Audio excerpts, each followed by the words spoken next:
ที่ไหนคุณซื้อผัดยูรูนะครับด้านในจะไป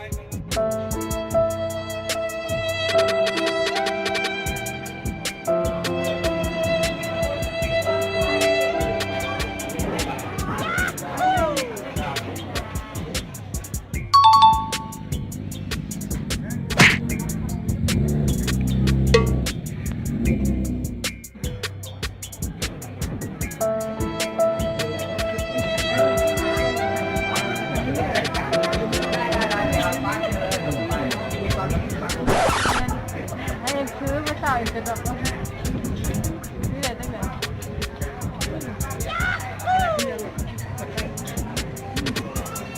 ว้าว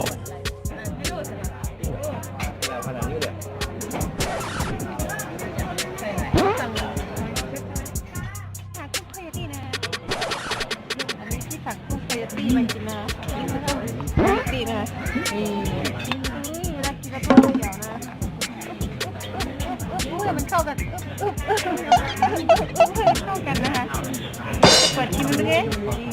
เปิดชิมแล้ว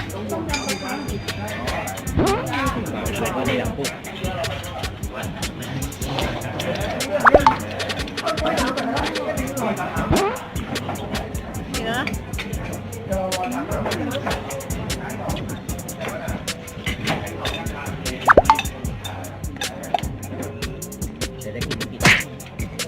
อร่อยมากเลยเอาข้าวกี่ช้อนคะ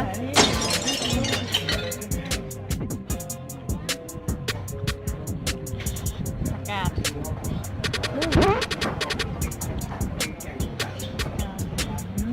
ผักสลัดแล้วก็ผักแบบ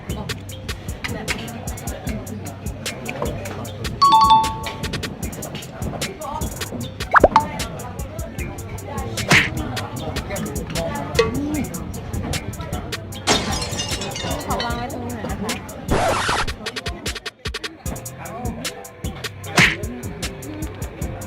ว้าว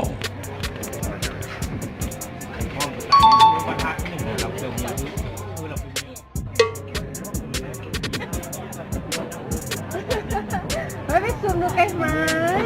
เขาไม่ได้ซูมดูใกล้ๆด้วยดูดิแค่ตอนนี้อิ่มแล้วไหมคะตอนนี้อิ่มแล้วไหมคะอะไรนะเขาเรียกว่าอะไรนะก้อยกุ้งโคโยตี้หมดแล้วหมดแล้ววันนี้นะคะที่ทุกคนมานั่งเรือนะคะนั่งเรือริมโขงนะคะวันนี้นะเรามาดูบรรยากาศกันนะคะ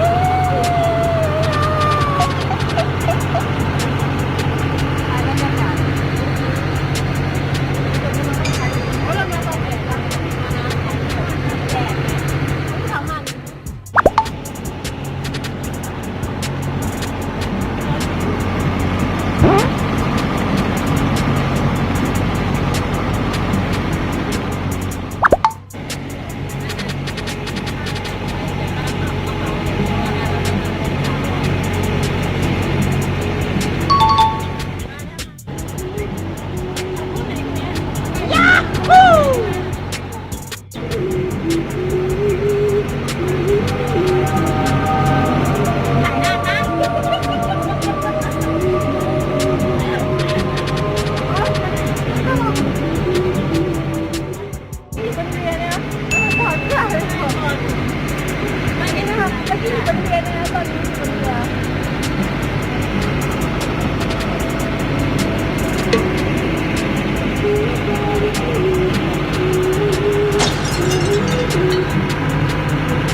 ตอนเย็นพักที่ไหนนะที่ยังเป็นรีวิว